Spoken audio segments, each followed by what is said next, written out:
Hello everybody, welcome back to my channel, The Francophile Reader. So today I'm going to do something a bit different. This is a discussion video, and this discussion video is partially influenced by two videos that have already been uploaded on BookTube. One by Brian at Bookish, where he talks about cancel culture and publishing, and then Britta Bowler's, where she responds to Brian's video, but also talks about it from a legal perspective, since Britta Bowler is a lawyer. The question that I would like to explore today is whether or not fiction can be harmful. The other reason why I was inspired to make this video is because I have to read a book that is cancelled by some people in the book world, and that's Les Particules Élémentaires by the very controversial Michel Houellebecq.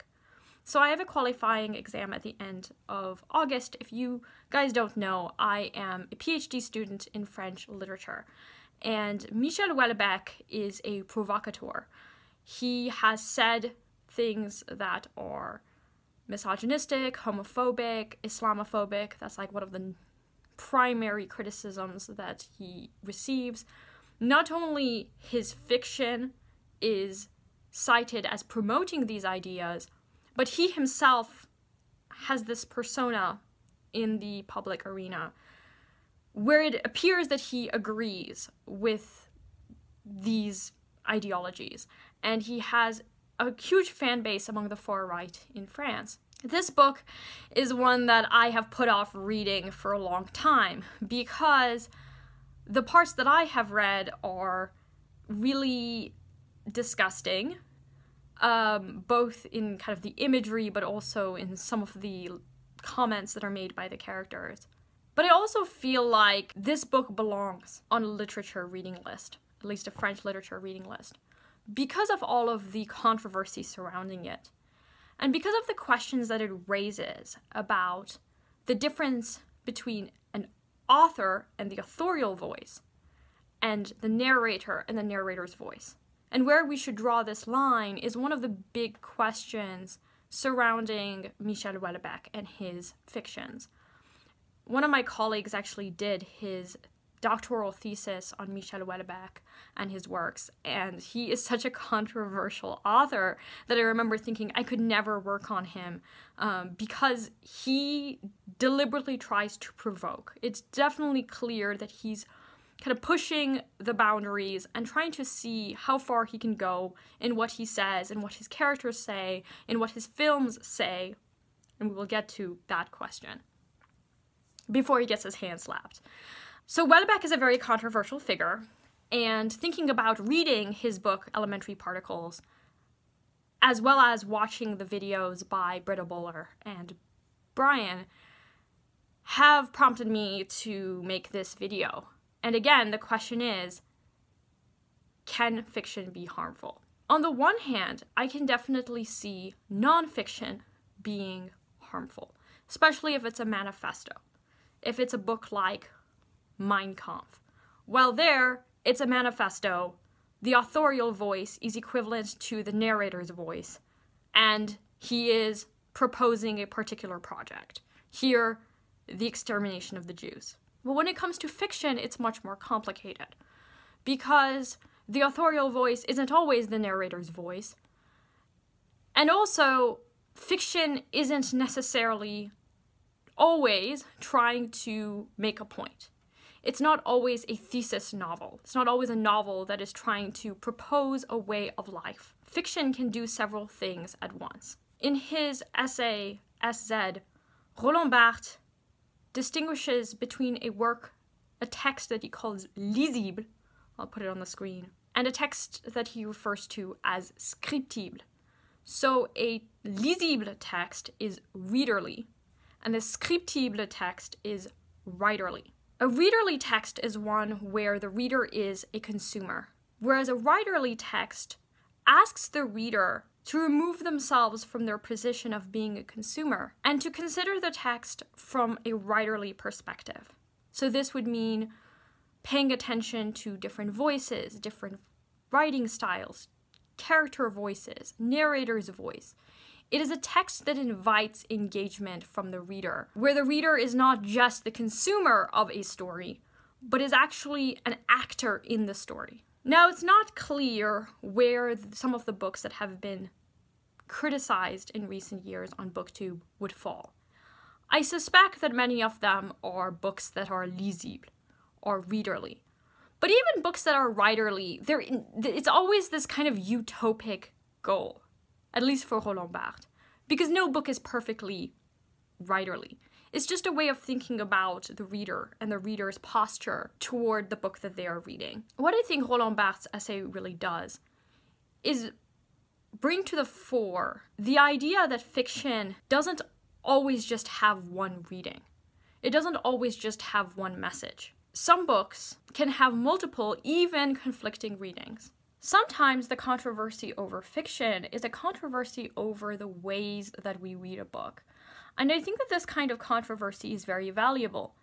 In fact, I think that books that are some of the most controversial are ones that really make us evaluate how we approach literature and really contribute to the larger conversation about the role that fiction plays in public discourse, in moral formation, and in politics. I remember when I was in high school, we read Heart of Darkness by Joseph Conrad. And I must admit, I really like Joseph Conrad's prose. I have read 2 of his works, Heart of Darkness, as well as Lord Jim.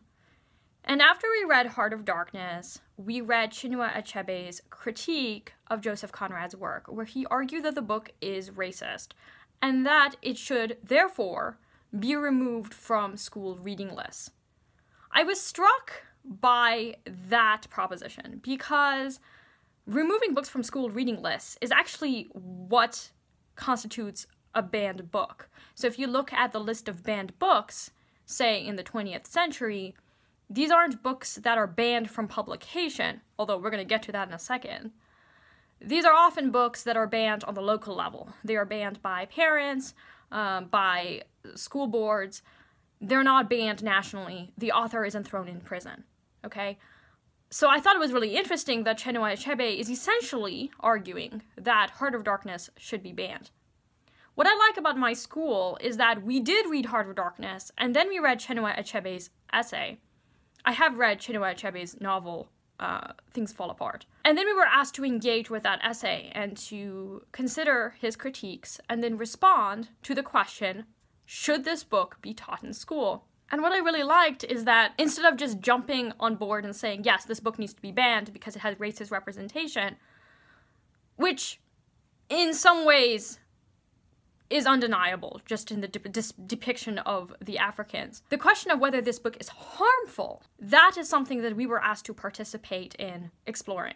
I think that instead of jumping on the bandwagon and deciding this book should be taught or this book should not be taught, this book should be read or this book should not be read, I think it's important that you read the book for yourself and that you do keep in mind the criticisms that are out there, but that you engage with the book yourself, because I think that literature that is worth reading is literature that invites engagement from the reader. And I don't think that you can really evaluate a book without reading it. I can't tell you how many times I've been on Goodreads and seen people say, this book is problematic, so I didn't read it, but I'm going to give it 1 star anyway. That's just... you don't benefit from that. That's what I think is one of the biggest problems with aspects of cancel culture, is that people aren't invited to read. Instead, they're told, don't read this. I'm going to tell you why you're not going to read this. But the reader isn't invited to read the book themselves and to engage with the content. I think books that are challenging in content can really lead to fruitful discussions and fruitful explorations of literature. But that requires that you actually read the book. And, you know, I'm not here to silence criticism. I just think that you can't really participate in the criticism until you've read the book. The final thing that I wanted to address is YA. It seems that a lot of the canceling is occurring in the young adult space. Keep in mind that I am not making any judgment on these books, because I can't. I haven't actually read the books. There are 3 books that come to mind that have been canceled by various groups. The first These are not in any, well, there are good, I'm going to try to put them in order. The first is Carve the Mark, which was by Veronica Roth. And there was accusations that the cover, at the very least, was promoting self-harm. And I think there were some allegations of racism. The second book is also YA. It was Blood Air by Emily Wen Zhao. And that was banned pre-publication, which is really interesting because, as I said, usually banned books in the United States are published. But people actually essentially forced the publishers to not publish the book. Now, the book was read by advanced readers, and the advanced readers had issues with it, and so they pushed to have the book not published. It was eventually published because there was evidently a misunderstanding about what the book was about, and it was eventually published. But they did originally stop publication. The final book I don't think is YA, and that is American Dirt, and it is accused of harmful representation of undocumented immigrants. Supposedly, the author's husband was an undocumented immigrant from, like, Ireland, so there was a lot of issues about the author. But again, I'm focusing on the contents of the book. I can't talk about the contents of the book. I do think it's very interesting that people are citing these books as harmful. And it makes me wonder again, if it's fiction and it's not nonfiction, can fiction be harmful? At least for the first two books, which is YA, a lot of the criticisms that these books are harmful are the kinds of criticisms that people make about children's books. And I'm wondering about YA and who the audience of YA is. Because, on the one hand, it's books that are marketed towards teenagers. But on the other hand, the majority of readers of YA are adults. And so, if these books are for teenagers, are teenagers unable to really engage with literature in the way that we might expect of adult readers? There is a sense in which children's books, which are, by the way, edited for content, okay? YA is not edited for content, but middle grade is edited for content. This is the idea that children can be harmed by fiction because they might promote harmful messages. Even from the left, you know, the idea that they might be promoting racism or they might be promoting homophobia. And so we want to make sure that that's not the case because children are vulnerable, because they are not intellectually mature enough to be able to really engage with the books critically, okay? Is that the case with YA? Are young adult readers, assuming that the young adult readers are under 18, which again, mostly they're not, but assuming that they are they unable to do that? Are they unable to engage with the text? And when does a book become harmful? Okay? Because most of these texts we've been talking about, we're not talking about stories that are like explicitly homophobic or explicitly racist. We're hearing people questioning certain images and certain themes in stories because these images and themes have been used in other books in ways that have caused criticism. So I'm wondering primarily why it is that it's in the YA space that we're having so much conversation about harmful representation. Is it because the audience of the book is so young that they just can't really engage maturely with the books? I don't know. It's interesting because I don't see as much criticism in the adult space, although with adult American Dirt we are seeing that. So again, is fiction a manifesto? Are certain images really harmful because they are promoting something? Can we have images in books that characters might be promoting but that the author is not promoting? Can images that we usually associate with one thing be reinterpreted within fiction? Why is it that people do not criticize the rise in assassin fiction? I mean, assassins aren't great, and yet we have assassins in fiction. Why the focus on one thing and not on the other?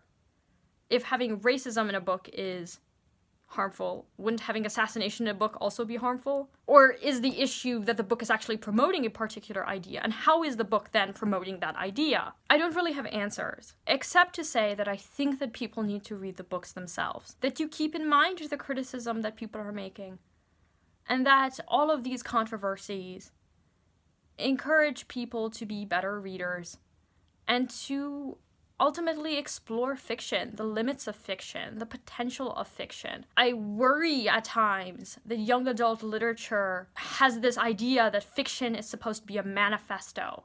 It's supposed to communicate a particular ideology, a certain moral. And that is all it is. And maybe authors are trying to push against that. Maybe they're trying to force readers to be more critical. And I think that's fantastic. Primarily for teenagers who are in that between space between childhood and adulthood. If in fact a book is lauded by, say, people on the far right, that doesn't necessarily mean that the people on the far right are the best readers. It doesn't necessarily mean that the book is harmful. It might simply mean that the readers aren't good readers. But again, read the book first. That is probably the only message that I have, is that you need to read the book. And I need to read Welbeck before I can comment about his fiction. Let me know what you think. And, you know, I want to focus on the contents of the fiction. The question of whether or not an author is problematic and therefore is using money that they're receiving from their books to, say, support anti-LGBTQ+ organizations, that's a different conversation. But I want to focus on the contents of books and whether fiction can be harmful. Thank you everybody for watching, and I will talk to you later. Bye now.